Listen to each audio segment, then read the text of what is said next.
before clay were made to form the body of man.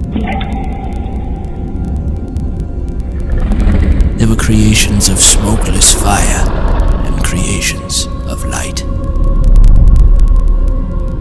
They live in the veins of man, influencing every decision. They stand side by side with man, writing and recording every deed. As long as man lives, this fact will remain. The world is old, and a time of chaos will arrive before it dies. Man's will and faith are going to be tested and put to the sword. A false Messiah will come, and promises will be made. Godly claims, godlike powers will be shown. Men are forced to flee, to fight, to choose, and to die for a side.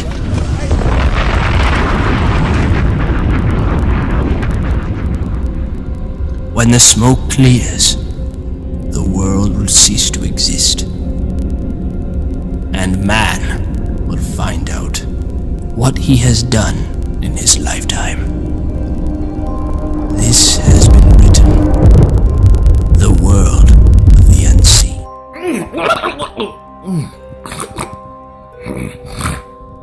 James is not here anymore. It is me and I'm talking to you. So watch me whip. Watch me nay-nay. Watch me whip, whip. Watch me nay-nay. Victims of playground abuse. I'm going to be doing this Ouija board thing again. I'm not going to be doing it now. I don't even know if I'll do it here. I might do it somewhere else first. I'm going to find a better pointer as well. I've been using these glasses. The idea was that because it's so tall, you'd be able to see, and I wouldn't.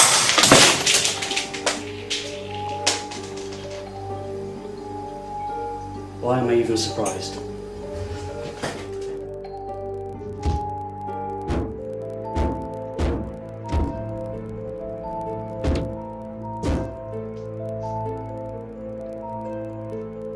What the hell? Yeah, yeah. Hello? Are you hear me?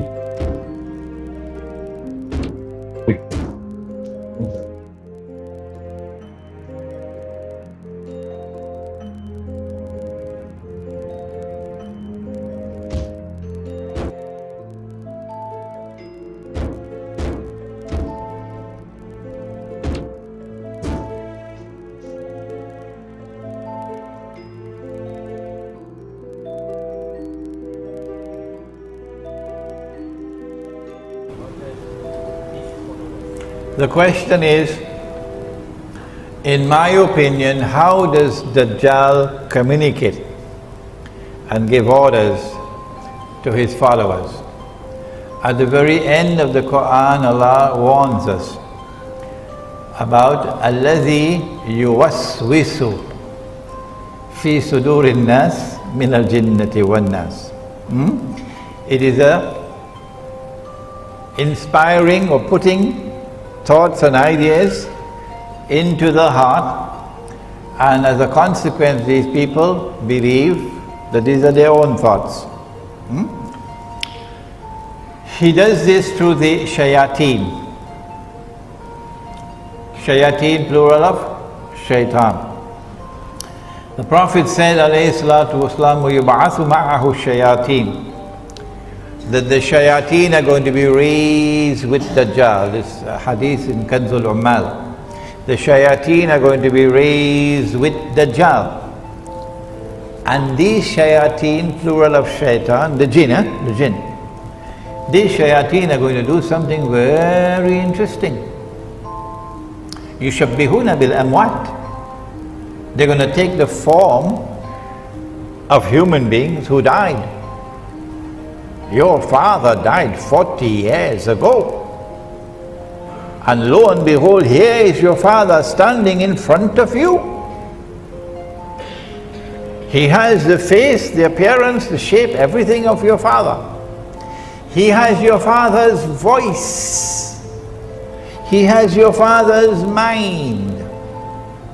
He speaks to you as only your father could speak. يُشَبِّهُونَ بِالْأَمْوَاتِ يَقُولُونَ لِلْحَيِّ, and they will then speak to those who are alive. تَعْرِفُنِي, what's wrong, my son? Can't you recognize me? أَنَا أَبُوك, I am your father. أَنَا أَخُوك, I am your brother. أَوْ ذُو قَرَابَةٍ مِّنْ, or some close relative. From this hadith we know the link between Dajjal and the shayateen. That's why there's so many of them in Washington.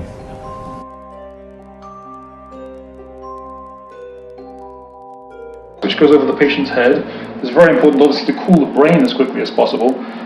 So apart from the circulating water, the cooling mask can also accelerate that procedure. So that's what we begin to do, and then transport the patient from here. If it's a local case, we'll move this into our emergency vehicle, lock it down, drive it here, and then move on to the operating room. If it's a case in another state, or in Canada, for instance, we'll put them on a plane, either a commercial or a chartered one, depending on the individual, fly them here right to the airport, which is right next door to Alcor. We have a number of surgeons on call, so we've already arranged for them to come over. The patient will then be lifted. We actually have a lift to do that, a proper pneumatic lift. They'll be moved here onto the operating table with the head at this end. And one of the first things we do is actually make a couple of burr holes in the skull, to just like you do in brain surgery, essentially, to observe the brain, whether it's swelling or contracting. That tells us something about the circulation that we're getting.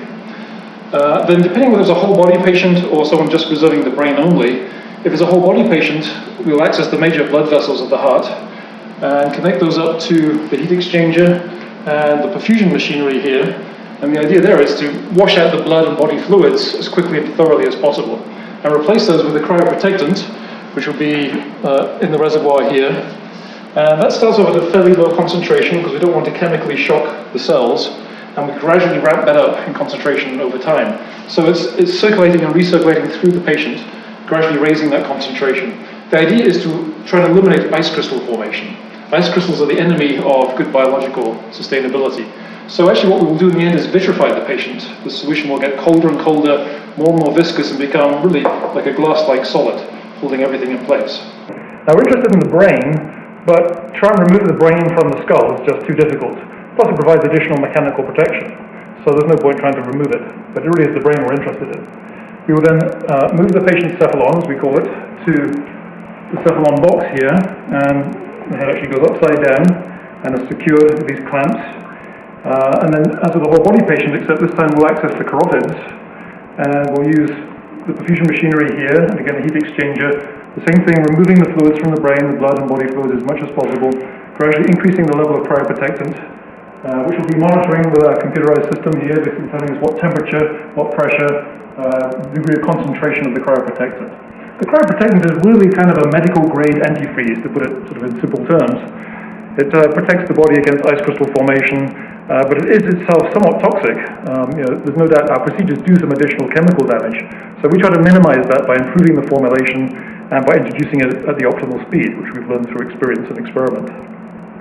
Well, what we need to do now is move the patient, whether it's a neuro patient or a whole body patient, into the patient care bay, where we continue the cool down as rapidly as possible till we get down to minus 110 degrees C. At that point we're going to slow down the process. But that's really the next step, is rapid cool down, either in the whole body cool down box, or for the neuro patient in a smaller dewar. Essentially we'll be injecting liquid nitrogen, pumping it in at a measured rate to control that rate of descent. We need to optimize the rate of descent to minimize any fracturing damage.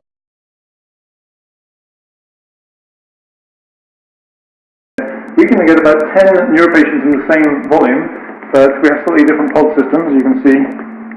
So the same size as a whole body pod, but here there's room for 10 neuro patients. And this is placed over the head. We currently have 117 patients, averaging about 8 per year, so it varies between about 3 and 11, depending on how busy the year is. These actually don't use any electricity. The alarm systems use electricity, but we don't need those to maintain the temperature.